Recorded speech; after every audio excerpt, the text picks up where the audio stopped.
Assalamualaikum warahmatullahi wabarakatuh dan selamat pagi saya ucapkan kepada semua rakan-rakan seperjuangan dan juga pihak penganjur Seminar Kebangsaan Pendidikan Negara Universiti Kebangsaan Malaysia Fakulti Pendidikan.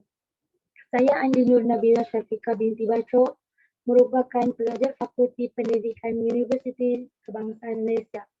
Okay, pada hari ini saya akan membentangkan tajuk saya iaitu alat teknologi dan kesan ke atas perkembangan kanak-kanak.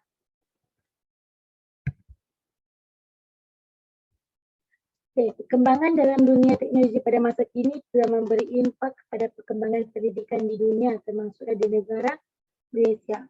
Okay, aplikasi kini digunakan secara meluas di mana ianya merupakan salah satu aspek yang sangat penting dalam pelbagai bidang termasuklah bidang pendidikan.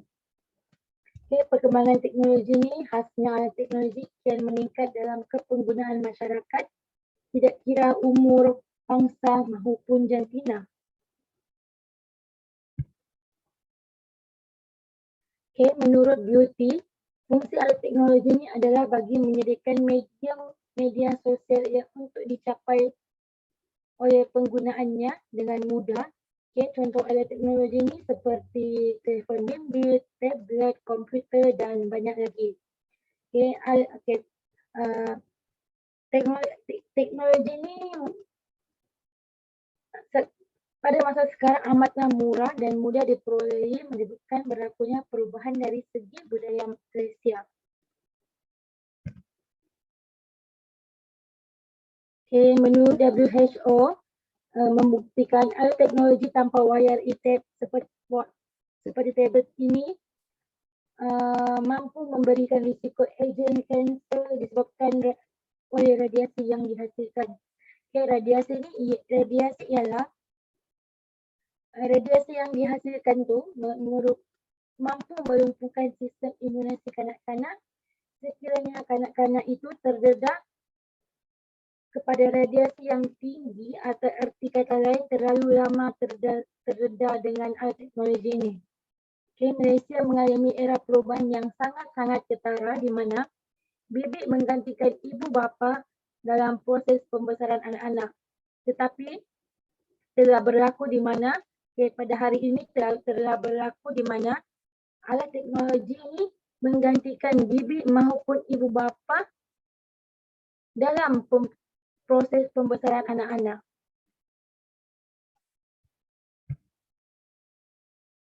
Okay, kita akan masuk kepada permasalahan dan objektif.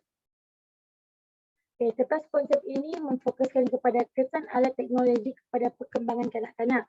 Okay, kertas konsep ini akan mengulas kesan positif dan juga kesan negatif alat teknologi kepada perkembangan kanak-kanak. Okay, kertas konsep ini juga akan menjawab soalan-soalan berikut. Soalan-soalan berikut adalah apakah kegunaan alat teknologi terhadap perkembangan, apakah kesan positif dan negatif alat teknologi kepada perkembangan dan juga apakah cadangan penambahbaikan alat teknologi terhadap perkembangan kanak-kanak. Okay, perkembangan kanak-kanak. Okay, perkembangan adalah satu proses yang berlaku secara berterusan dari peringkat lahir sehinggalah peringkat kematangan iaitu dewasa. Okay, menurut Crow and Crow, perkembangan merupakan perubahan secara kualitatif serta cenderung ke arah yang lebih baik dari segi pemikiran, rohani, moral dan sosial. Dan menurut Carl Gregson, perkembangan terhasil daripada tindakan yang saling berkait antara perkembangan jasmani dan pembelajaran. Semua perkembangan itu berbentuk struktur, kemahiran tingkah laku ataupun sahsia adalah mengikut beberapa aturan semula jadi dan sifat-sifat yang sejagat. Okay, perkembangan juga boleh disifatkan sebagai pengaliran yang saling berkait antara perubahan kuantitatif dan perubahan kualitatif. Okay, perubahan bersifat kualitatif ini iaitu perubahan dari segi fungsi. Proses perkembangan membawa perubahan ke arah sifat-sifat yang sejagat. Okay, menurut kajian yang dibuat oleh ahli-ahli psikologi, perkembangan manusia yang terdiri daripada aspek jeris, iaitu jasmani, emosi, sosial, kognitif dan juga rohani, dipengaruhi oleh dua faktor, iaitu yang pertama faktor baka dan yang kedua faktor persekitaran.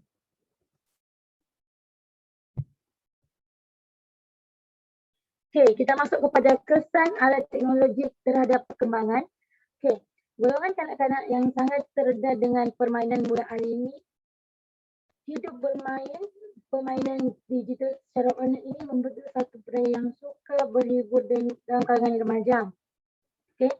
Pengguna teknologi terkini memungkinkan kanak-kanak mengambil dan mengolah ilmu pengetahuan ataupun informasi dari laman yang dikunjunginya tanpa adanya batasan jarak dan waktu.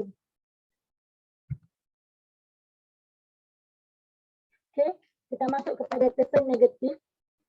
Berdasarkan kajian yang telah dilakukan oleh Al-Mazmi, Aslam dan Rajan, merumuskan beberapa kesan negatif kepada penggunaan teknologi, antaranya ialah boleh menghadkan pergerakan dan aktiviti luaran yang menyebabkan masalah kegemukan dan pelbagai masalah kesihatan yang lain.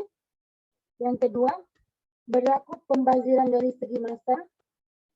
Yang ketiga, menyebabkan gangguan tidur dan masalah tidur yang tidak cukup bagi kanak-kanak. Yang keempat, menggalakkan kepuasan sendiri yang menyebabkan ketagihan. Yang kelima, penguasaan bahasa yang lemah dan kekurangan kemahiran sosial termasuklah ketidakmampuan memahami bahasa tubuh. Dan yang terakhir, menyebabkan tingkah laku ganas, tekanan kemungkinan dan juga keterlaluan. Okey, kita masuk kepada kesan positif pula. Juga daripada Al-Mazmi, Aslam dan Rajan. Okay, proses pembelajaran boleh ditingkatkan kerana alat teknologi ini memberi peluang pembelajaran sendiri kepada kanak-kanak. Okay, menyediakan asas yang kukuh untuk perancangan dan membuat peningkatan. Okay, permainan video membantu dalam membentuk semangat berpasukan. Dan yang terakhir, meningkatkan kemahiran, inovasi dan pemikiran kritis dari kalangan kanak-kanak itu sendiri. Okay, kita masuk kepada perbincangan dan implikasi kajian. Okay, hasil pembacaan, hasil perbincangan menunjukkan bahawa telefon bimbit merupakan alat teknologi yang sering digunakan oleh kanak-kanak semasa di rumah. Okay, kajian oleh Hamzah bahawa 88.3% penggunaan dalam kalangan rakyat biasanya mempunyai alat teknologi iaitu telefon bimbit sendiri, manakala kanak-kanak itu sendiri penggunaan 86.5% menggunakan telefon bimbit. Malahan dalam kajian tersebut, ibu bapa perlu peka terhadap kesan penggunaan gadget secara berlebihan terhadap perkembangan kanak-kanak. Kerana dengan adanya menggunakan berlebihan akan menyebabkan, akan membawa kesan negatif terhadap perkembangan kanak-kanak itu sendiri. Okay, hasil pembinaan juga mendapati bahawa aspek pengembangan yang akan terkesan dalam kalangan kanak-kanak disebabkan penggunaan alat teknologi yang berlebihan adalah perkembangan kanak-kanak. Okay. Kajian dari Asif mendapati bahawa kesan terdapat penggunaan alat teknologi yang berlebihan menyebabkan 70% perkembangan sosial kanak-kanak terjejas dan 60% menyebabkan perkembangan emosi. Penggunaan gadget secara berlebihan terhadap kanak-kanak juga akan menyebabkan tahap penglihatan mereka terjejas.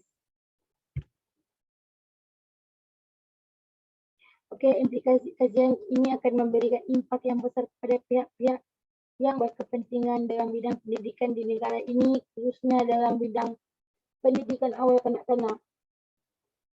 Diharapkan kajian ini dapat menjadikan petunjuk kepada pihak kerajaan dan swasta dalam merancang program atau kursus-kursus langkah pengawalan dan penggunaan gadget atau teknologi ini kepada kanak-kanak.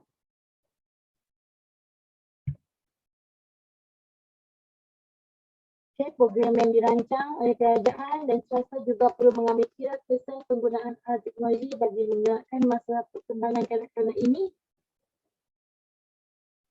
Okay. Khususnya Kementerian Kesihatan juga perlu bertanggungjawab dalam meningkatkan taraf kehidupan rakyat, tahap kesihatan rakyat Malaysia melalui peraturan polisi dan efisien.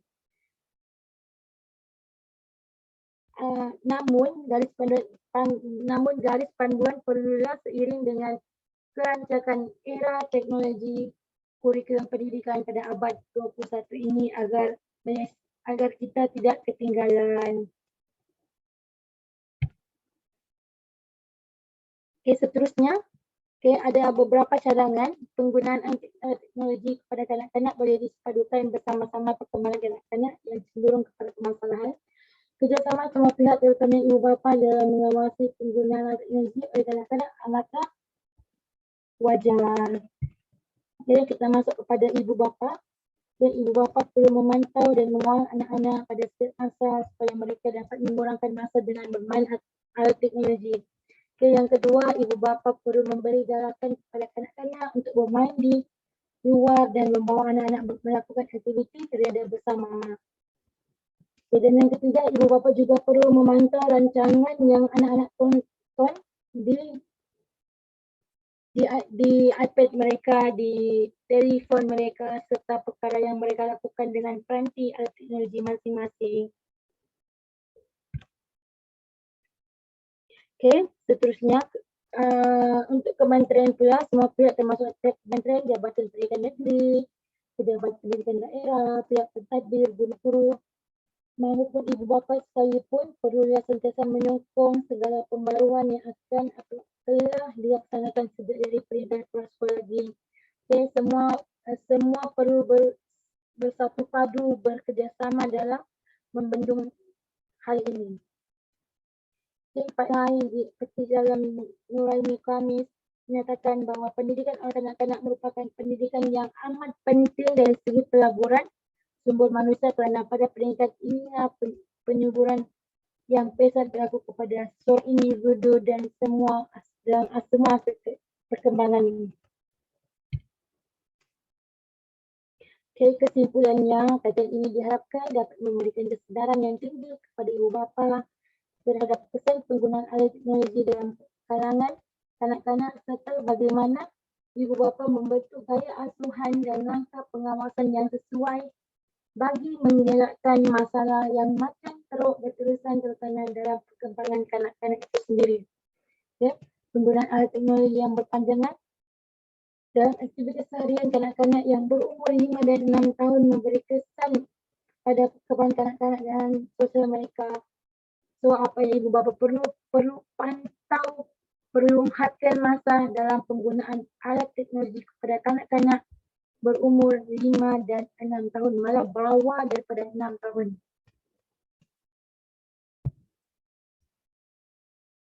Okay, program-program yang dirancang oleh kerajaan, NGO dan swasta perlu mengambil kira kesan penggunaan gadget atau alat teknologi kepada perkembangan kanak-kanak. Pendedahan awal pada iPad, tablet atau komputer di prasekolah mungkin kurang sesuai kerana kesan buruknya kepada perkembangan dan kesan kanak-kanak akan berlaku.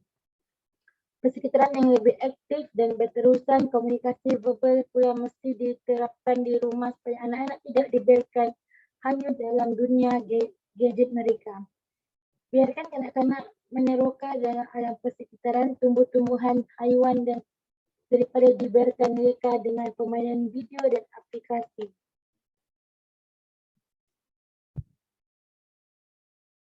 Sekian, terima kasih.